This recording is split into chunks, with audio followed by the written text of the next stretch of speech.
Welcome to today's Explainer. I'm honestly so excited to guide you through this one.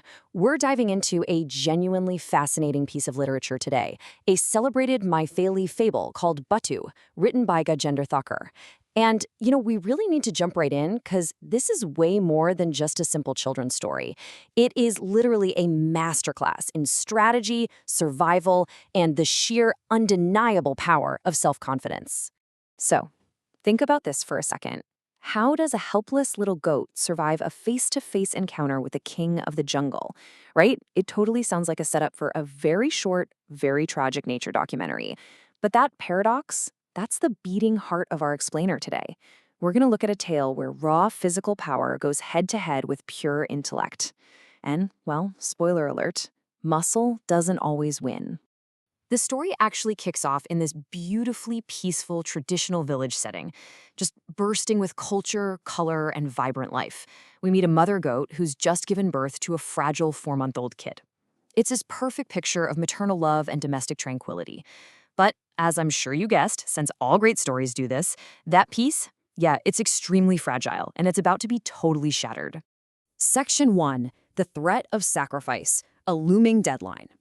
So, the festival of Durga Puja is fast approaching in the village. Now, historically, and specifically within the context of this fable, this festival included a very specific, ancient tradition, which was animal sacrifice. And tragically for our young 4-month-old goat, his fate is tied directly to this ritual. He wasn't just a farm animal to them. He was literally an offering waiting for a buyer. And here's where everything changes.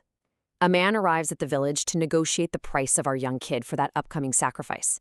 The deal is struck, the price is agreed upon, it's a done deal. But then, this stroke of incredible, unbelievable luck happens. The buyer realizes he didn't actually bring the money with him, so he tells the owner he'll just come back the very next morning to pay and collect the goat. And that slight delay, it creates this razor-thin window of opportunity. Section 2. A mother's warning, a desperate escape. Okay, so the mother goat actually overheard that entire transaction. I mean, just imagine the sheer terror of knowing your child was just sold to his death and the executioner is showing up at dawn. So the absolute crucial point here is what she does next. She turns to her baby and she delivers this devastatingly urgent command. She says, run away towards the jungle. Otherwise, tomorrow the master will sell you and the buyer will sacrifice you in Durga Puja. It's basically a mother giving up her child to the terrifying unknown, all just to give him a fighting chance at life. Confronted with that horrific reality, the little goat makes an incredibly brave choice. Under the cover of night, he leaves literally everything he has ever known. He flees his home, his mother, the safety of the village, and he charges headfirst into the terrifying pitch-black wilderness of the jungle.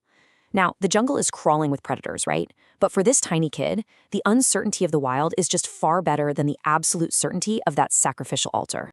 Section 3. Wild Transformation, Years of Survival. The sheer scale of this guy's journey is just incredible. He enters the jungle as this terrified 4-month-old, barely weaned, facing imminent death. But he survives, he adapts, he lives completely independently in the harsh, unforgiving lap of nature for 2 to 3 whole years. And over those years, that fragile little kid we talked about, he ceases to exist. He transforms into something entirely different. He becomes Batu. And wow, here he is. Years of surviving the wild have turned him into a massive, heavily muscled, formidable animal. Look at this. He's grown a thick, prominent beard and a pair of huge, intimidating horns.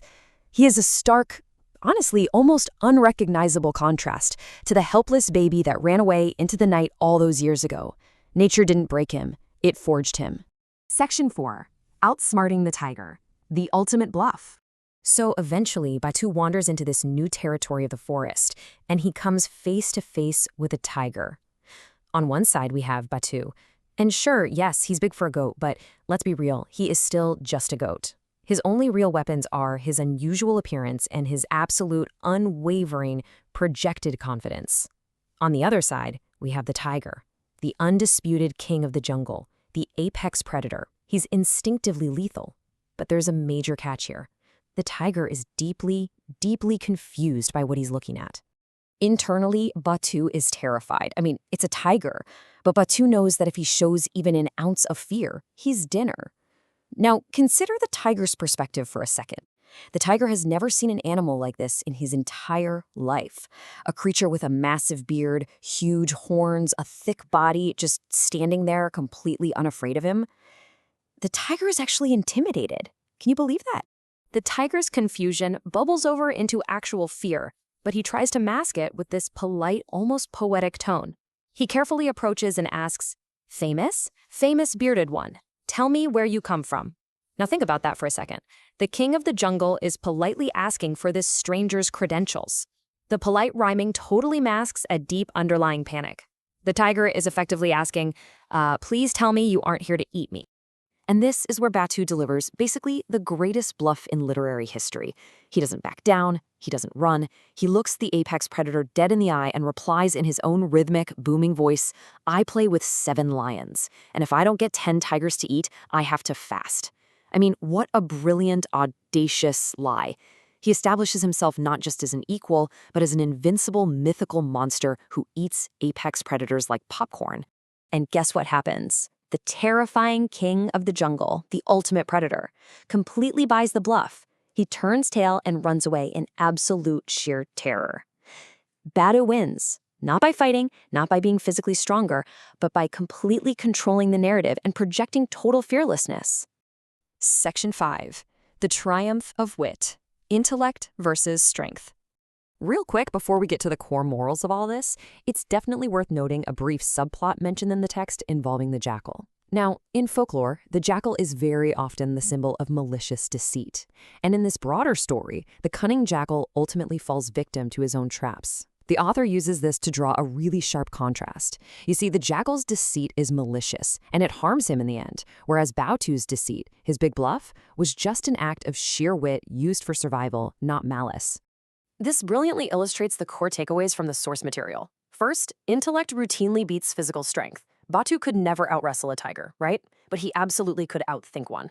Second, confidence is a weapon. By refusing to act like prey, Batu stopped the predator in its tracks.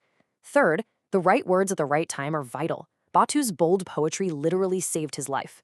And finally, as we saw with the jackal, malicious deceit harms the deceiver, but using your wit to survive is a virtue.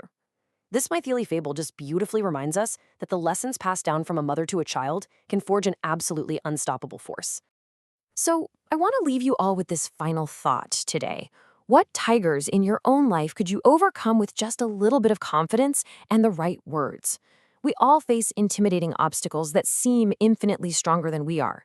But you know, if a little goat can bluff the king of the jungle into running away, maybe your own obstacles aren't as unbeatable as they seem.